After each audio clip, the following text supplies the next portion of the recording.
I had no desire to do anything. I got to a point I was totally depressed. And I couldn't see any sense living, coughing continuously, I didn't want to do stuff because I knew I wasn't going to be able to breathe, and it was exhausting. And I got so that I couldn't walk, and I had to go I had canes. I was low energy. I didn't feel like doing anything. I'd have to struggle. Actually, truthfully, I thought I was going to die. I actually thought, this is the end. This is the way I'm going out, I'm not going to get better. And you almost resign yourself to that. Bronchiectasis, let's all repeat that. Bronchiectasis, it's a big word. It's a little intimidating. It's a disease that is very much not thought of and underdiagnosed and certainly not treated properly.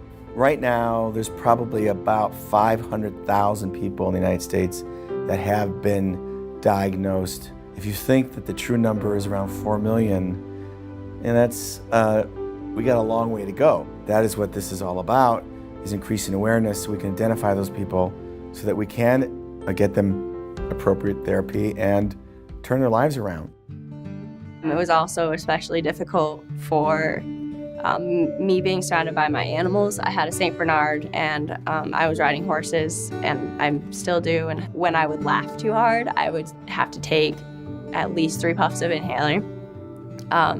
So if you think about it in like a really complex way, it's like this literally limited your happiness. The laundromat's right next door. But sometimes I would wait until my daughter came, and she would carry the laundry over and carry it back. I couldn't go out to a restaurant to eat. That's how much I coughed. I couldn't go to the movies because people, look at me. Why are you coughing, And so it ruined your whole life. My condition was so bad at one time that I sleep on the couch because, in the bedroom, it was just a constant coughing, and I want to keep everybody awake. So last summer, I couldn't walk from the couch to the bathroom. That's how bad it was. I'd be out of breath. I would have to lay down for half an hour to straighten up. I loved playing golf, and it was a struggle sometimes, to go out and play. I just didn't feel like playing. It was just, so I just sat around and read. One of the things my wife likes to say is that she could hear me breathing from another room. It was tough. It was tough. It takes a lot out of you. It felt like when you go up a hill and you've been running and you can't breathe. Well, that's what I felt like all the time. I get spells of it. I couldn't walk in the stores. The boys had to go help me get my groceries because I couldn't go around the store. Bronchiectasis can affect any person of any age, any socioeconomic group, with any literacy. I have diagnosed bronchiectasis in 4-year-olds. And I've diagnosed bronchiectasis in 80-year-olds. Normal, healthy lungs, the air passages, the bronchioles, are tubular, and they have finger-like projections lining them called cilia. And coat on the top of those cilia is a very thin layer of liquid fluid, not too thin, not too thick, just right. So when you inhale something that doesn't belong in your lungs, it lands on that blanket of fluid, and the cilia are constantly beating and sweeping and keeping our lungs free of pathogens. Every once in a while, people cough. They don't realize that they're coughing up some of this, and out it comes. So it keeps our lungs healthy. And certain types of pathogens will damage those nice tubular structures and cause them to balloon outward. When these infections damage the lungs, it takes out those cilia. The mucus glands start producing excessive, thick mucus, and you wind up with these pockets of mucus, and it's a great place for bugs to grow.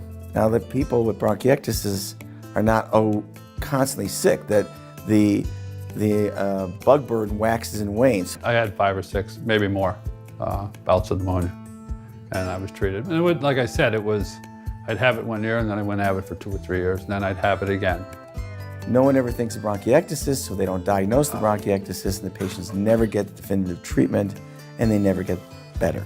So these patients are misdiagnosed with bronchitis, chronic bronchitis, pneumonia. If the patient has COPD, They're constantly misdiagnosed as exacerbations of their COPD. They thought COPD, maybe. They weren't quite sure. They told me I had asthma. I also had allergies. They said I had AFib and heart failure. He says, well, you've just got COPD. He said, that's, you'll just have to live with it. And that was his attitude. These are the patients that are in and out, this revolving door. Once you've identified the bronchiectasis and get them effective treatment, you stop that. These people, they stay healthy, they stay out of the hospital. People with bronchiectasis, they're chronically ill, and you get them appropriate therapy, high-frequency chest wall oscillation. Over a matter of weeks to months, they blossom, and you have just changed that person's life forever. High-frequency oscillation is the way to go, and it works, and it's been shown over and over again to work. Think about this. Medicare pays for the high-frequency chest wall oscillator. It's an expensive device. In fact, if you look at the average cost for a hospitalization for a COPD patient with exacerbation with an average length of stay, that device just paid for itself, avoiding one hospitalization. Initially, when a patient gets the diagnosis of bronchiectasis and you have to tell them that this is going to be your friend to the end of days, they're not really crazy about that. But once they start using it and they feel so much better, it's their best buddy. Multiple different patients have nicknamed it the thumper, which I think is pretty appropriate. The very first time that they encounter the thumper, they do it in the safety of my office. Many of these patients will produce a significant amount of sputum with that first treatment. You want to collect that sputum and send it for culture. It's really disgusting. They gave me a cup to spit into because it worked so well that the mucus that has been sitting in my lungs for like years was like coming out of me. There is no cure for this disease, but with the right equipment and the right relationship between the patient and the provider, we can turn this disease around. This requires devotion, both on the part of the provider and the patient. With a mutual commitment to a common plan with mutually agreed upon responsibility and expectations, we can get the patient to a quality of life that is essentially no different from an individual who does not have bronchiectasis. Well, if I didn't have that vest, I don't think I'd be here now doing what I can do. Because I can do anything that I could do when I was in my 70s. About 2 years since I've been in the hospital. I'm 90% of when I was 20 years ago. I haven't had pneumonia, I haven't had flu. I went through last winter, I don't even think I had a bad cold. To go from that constant coughing, you can't imagine, to now, if I cough once a day, I'm done. I haven't had an antibiotic since I went to Dr. Seifer, not one. I'm able to, be focusing on my riding instead of focusing on me being able to breathe throughout my lesson. I feel like a weight has been like lifted, kind of physically almost, and like emotionally, mentally, everything just feels easier to do. And it's a beautiful therapy because it's purely mechanical, it's not pharmacological, it doesn't interfere with the other medical conditions you're treating. It's something the patient can do at home. And because it works, because the patient feels better, their compliance is through the roof. They want this because they feel it working for them. If you went into medicine because you want to make a difference, because you want to improve someone's quality of life, this is low-hanging fruit. This is an opportunity for you to really make a huge difference in the lives of your patients. The downhill trend that I was on, I wasn't suicidal, but it was a chore to live. And that's awful to say, but now it's fun, I enjoy life. Don't we, Pip?